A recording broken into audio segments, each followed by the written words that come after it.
boa tarde. Meu nome é Valquíria Pedro Fialkowski, eu sou doutoranda na Federal do Paraná, sob orientação do professor Aguinaldo dos Santos, né?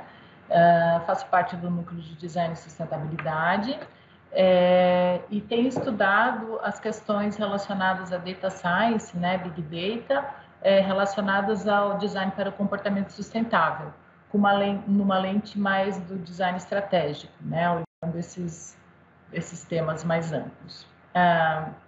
Bom, aqui a ideia é apresentar a proposição, a partir desses dados que nós vimos até agora, é ter uma proposição de cenários e políticas para a mobilidade em Curitiba no contexto de pandemia. Especificamente, esse trabalho da proposição de cenários teve uma participação bem intensa da Thaís Scaglione e do professor Aguinaldo, meu também e de toda a equipe, claro, né? Bom, como nós temos falado, perante a Covid, ela tem impulsionado mudanças profundas no ambiente macroeconômico, na infraestrutura das cidades, né, o que acaba exigindo políticas urbanas que respondam a essas mudanças, né? Então, muita coisa já vem acontecendo no mundo em relação a isso, mas aqui a gente vai trazer uma lente mais Paraná e Curitiba, por conta dos dados também nos quais nos apoiamos, né, no Grandata. Então, ele tem como objetivo esse trabalho, investigar políticas de mobilidade que ajudem os tomadores de decisão a antecipar estratégias, levando a sistemas de mobilidade que tragam padrões mais sustentáveis, mas também mais saudáveis, pensando nessa questão da pandemia também. Tem alguns reflexos que nós já temos visto, né, no nosso dia a dia por conta da pandemia, que é a centralização do trabalho e da educação. Na verdade, aquela demanda habitacional para as áreas mais densas da cidade, para os centros urbanos, não está mais acontecendo, né? Há uma demanda, na verdade, por zonas mais autossuficientes nas cidades, no sentido de que determinados bairros os serviços essenciais sejam resolvidos ali dentro, né? Que as pessoas possam resolver isso a pé ou de bicicleta, sem fazer grandes transportes, né? Isso é especificamente mais relevante em comunidades de baixa renda, indo contra o que a gente estava vendo como políticas de sustentabilidade. Por conta da pandemia, o transporte individual está sendo ressignificado novamente por medo de contágio, né? E o quanto a pandemia tem impactado na população de baixa renda, né? A que mais está sendo impactada por todo esse contexto. O que eu vou falar para vocês agora está dentro desses 3 principais quadros que vocês estão vendo aí na tela, que seria, primeiro, falar sobre política de mobilidade gerais, depois sobre cenários futuros com base nessas políticas e depois meta-cenários e uma seleção de políticas de mobilidade. Ou seja, primeiro, na letra A, que está ali, nós fizemos um levantamento por meio de uma RBS que levantou mais de 206 artigos e selecionou 25 deles para falar sobre que eles tinham políticas de mobilidade, estão iniciativas no mundo ou que não estão acontecendo, mas estão sendo previstas, né? Por meio dessa RBS a gente levantou isso, juntamente com um trabalho de pesquisa de startups que estão falando sobre inovação e mobilidade também. Então, houve esse primeiro levantamento, é a letra A, depois a gente foi para cenários futuros, que é pensando, a partir do que está acontecendo agora no mundo, qual seria o cenário futuro, né, perante a questão da pandemia. E aí, nós acabamos fazendo, para pensar nesses cenários futuros, fazendo uma ligação com essas políticas que foram levantadas e um cruzamento, principalmente com os dados com base do PNUD, né, o Grandata, né, que é a base desse trabalho, e dados da URBS e dados do Covid também.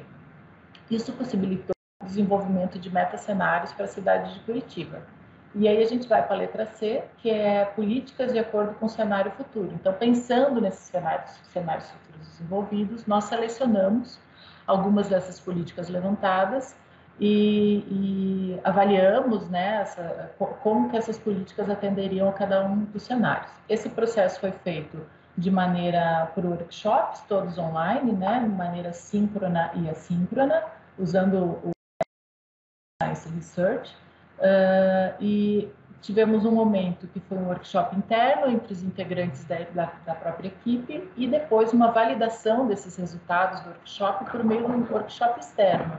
E aí, nesse workshop externo, nós envolvemos especialistas, pessoas, médicos, né, fisioterapeutas, pessoas da saúde da cidade de Curitiba e pessoas que também trabalham na URBS, para avaliar essas questões de saúde e mobilidade perante os cenários que nós propusemos. Então, só para vocês terem uma ideia de rapidamente como é que foi o método, né?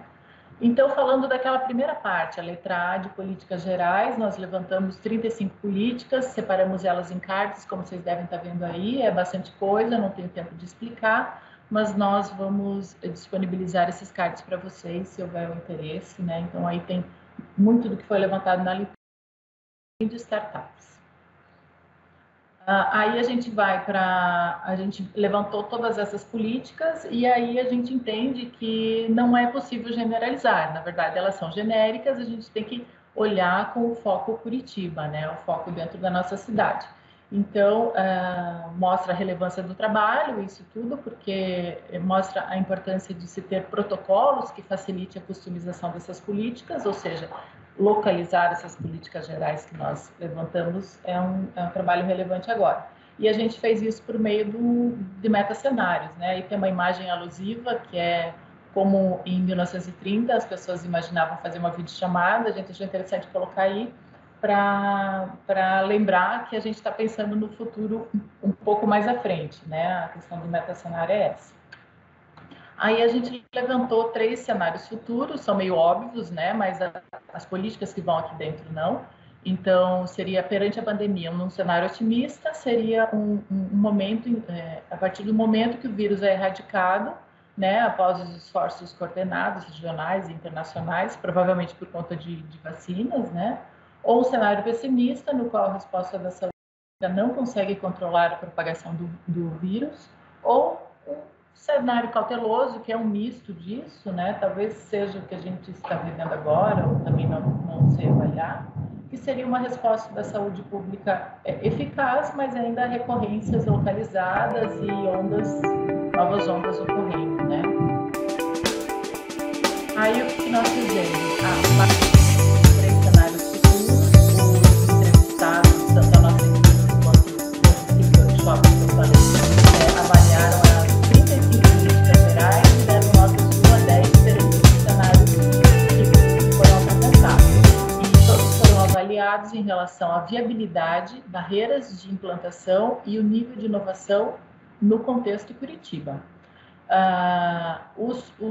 As políticas que nós achamos e os especialistas acharam que se encaixariam melhor nos cenários futuros nos ajudaram a montar esses metacenários, e todo esse processo foi apoiado nos dados do Grandaco e da URGS. Os dados nos trouxeram algumas diretrizes que ajudaram na definição dessas políticas, que foram políticas que possibilitem a redução do movimento humano, políticas que viabilizem o trabalho remoto, né, e a geração de emprego mais distribuída, políticas que favorecessem o isolamento social tão necessário e políticas que permitissem alertas como medidas de precaução. Aí eu vou falar um pouquinho das políticas, então, que foram selecionadas, que essas são em menor número, a gente consegue explorar um pouco mais. Uma delas foi o P4, que vocês estão vendo aí, que é o habilitando o contact tracing, que é no sentido de ter por dados de geolocalização, rastrear a mobilidade de pessoas infectadas e até emitir avisos para pessoas que entrarem em contato com essas pessoas infectadas, mesmo que não as conheçam, são dados que não identificam a pessoa, mas falam o que aconteceu. E essa política evitaria e avisaria as pessoas no sentido de precaução também. A P5 seriam ações em hotspots de mobilidade, que é no sentido assim de evitar aglomerações, ações até do público em relação à aglomeração de 6 ou mais pessoas. A P9 seria implementando green zones, que são áreas livres de pessoas infectadas e talvez de alguma maneira evitar que pessoas infectadas entrem dentro daquela área, ou ao contrário, uma área onde tem muitas pessoas infectadas, evitar que essas pessoas se locomovam mais na cidade. O próximo P10 seria uma gestão de mobilidade inteligente, né, onde a infraestrutura física das cidades também se comunica com a digital, ajudando as pessoas, né, a se locomoverem melhor. Essa já pensando um pouco mais na questão da sustentabilidade também, que acaba interligada. A P16 também, que fala sobre zonas de zero emissão, que são espaços na cidade onde há proibição de carros, né, e ali é um espaço para ciclovia e a circulação de pedestres, favorecendo a mobilidade ativa. A P17 seria um estímulo à baixa emissão, pensando principalmente no cenário futuro pessimista, no qual as pessoas vão pensar mais no transporte individual, então que pelo menos ele seja de baixa emissão. A P21 seria continuar com o distanciamento social nos sistemas de mobilidade. A P24 seria diversificar as opções de mobilidade, ou ter outros modais dentro desse sistema. A P25 seria, por meio de conectividade e uma infraestrutura mais autônoma, também integrar esses sistemas de mobilidade. A P29 seria pensar na redução de carros privados, apesar de alguns cenários mostrarem que isso pode ser um problema.